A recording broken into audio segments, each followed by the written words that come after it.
They're probably like, yo, where is this guy? Where is this dude?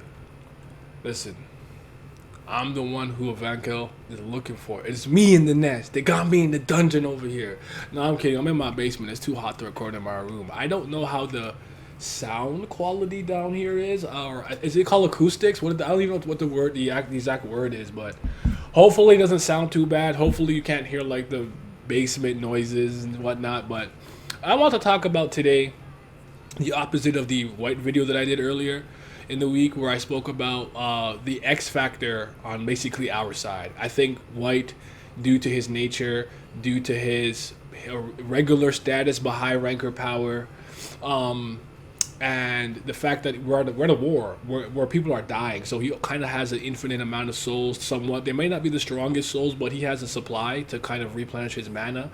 On top of the fact that I'm wondering if I think he's gonna turn on us. I don't. I think he hates the army enough, and he takes pride in being a part of F.U.G and the Slayer, so he's not gonna join the Jihad Empire. But I do think he's going to go for Bam Soul or Soul Force or both of them. So, like, subscribe, hit the bell of dawn so that the Ghost of the 13-month series doesn't get you, and let's talk about why I think Kun Maschenny Jihad is the X factor for the Jihad Empire in this war. Y'all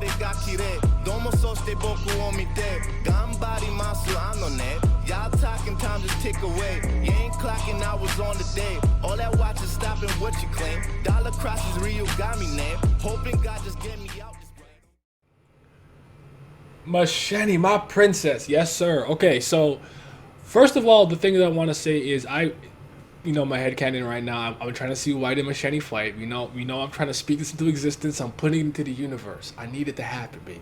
So I think that if they fight, it would be really interesting because it's kind of like the high ranker version of Ran versus Iniesta, and she's the one who taught Ran how to deal with IDA swordsmanship. So I want to see if she practices what she preaches. Is she going to be taking these hits and like powering up a Maschenny style lance, going crazy? I would love to see that exchange. I think it's doubly interesting if she is the one. If she is one of or the one who sealed him or stopped him when he was going on his rampage. I doubt it, but it would be interesting if it's, at least if she even has some knowledge she can kind of hold over his head. Like, what if he's not entirely sure what happened to him? So I think that would be cool. The fact that she is a kun, like a guerrero, so she's conniving and scheming, I think is dangerous too, solely due to the fact that we know how Aguero is, and he's done some things in this war already, like with the Windbird and hit with Shibisu and the bullet and stuff. So that was very impressive. I'm very happy to see that. I would argue that just like Lyborg and just like Yasaracha, she's got one of those type of minds where it's like she really likes to mess with you, to mess with people, and we have a lot of proof of that. And I think that's doubly important because here in this war, I would argue that Maschenny is the one with the most connection to Hajin Sung from the opposing side. By which I mean this: she's the one that pulled up on him when he was in his dinky little wrecked house, just sitting down chilling. She pulled up with the army. She's the one that basically tricked and goaded him to go to the last station, the floor before the last station, to stop Caliban from getting there to getting to Bam, where he was ultimately defeated by Caliban and Maschenny. She's the one that sneaked him and then captured him, shocked him, tortured him, and put him into stuff. And she was during the new waves, at the end of season 2, she was the one that was talking about wanting to cause bloodshed in the tower and get some of these monsters to come back and whatnot, right?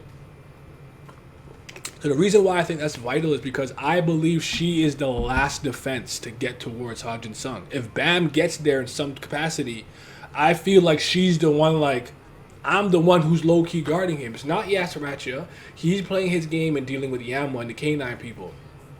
I would argue it's not Caliban because Caliban has to do with Lyboric. Vankel? Possibly. But I would say no because she has to go save me. I'm joking. Go to the nest with Lafave and see what's going down there. Whatever is down there, I think is dangerous enough for even somebody of her caliber. She may not be as safe as we think. Which to me leaves Maschenny. If someone gets towards Bam and it's like, here's the final obstacle, I feel like if it's not necessarily her, it's her plan, her scheme, her people, whoever she brought. They're that final line of defense, and I think she just has something super devious planned. I was very impressed with Maschenny's data version during the Hidden Floor, what she did and what kind of smoke she wants. She's kind of a meathead. She loves to fight, so that's good. You have to remember that not every princess that completes a climb gets a 13-month series. It's the ones that are truly exceptional. She has a yellow May. I really think that Maschenny is one of, if not the strongest person here in the war. I would argue that Calivan maybe or Hodgin Sung could possibly be a bad matchup for her.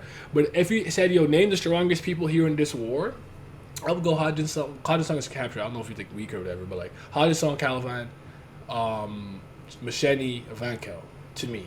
Then I would go like the next tiers, like the Yas Ratchas, the Yamas, the Liborics, and whatnot, Whites and whatnot. I would put them maybe a tidbit under. I gotta see Yama and Yas Ratcha at full power to really kind of gauge that. But that's how I'd argue, which is why I think she's so dangerous. Because I really think that she is one, if not the strongest combatant there. And yeah, so she's dangerous, dude. So I really think we have to watch out for her. But if you guys think there's somebody else on that side who's going to be the kind of trump card, secret weapon, X factor, tell me who you think it is. I remember in the last stream, a couple of people thought it would be like Boric because of his connection to Hidden Grove, maybe, and some of the warriors from the Wall of Peaceful Coexistence. I think that's very valid. You can make a case for that. I don't know. I've heard some people mention some of the regulars, maybe. So whoever Maschenny brought and stuff like that. I said the regulars, but yeah, you know what I meant some of the rankers from Liboric's team, the fourth division. But yes, let me know what you guys think. I really think Maschenny is going to be that one. I think she's got the mind for it, the power for it. I think she has the connection to Hodgin Sung, which is kind of the most important thing here in a sense, because that is directly related to Bam. But I do want to add this. It would be kind of interesting if when they kind of get to that final area, it's kind of Karaka and Bam together versus whatever final obstacle it is to get the Hodgin Sung within the 20 turns of the Cat Tower game. I'm going to stop talking, but yeah, let me know what you guys think, and I'm going to head out. You guys have yourselves a mighty fine day. Free me! Free me!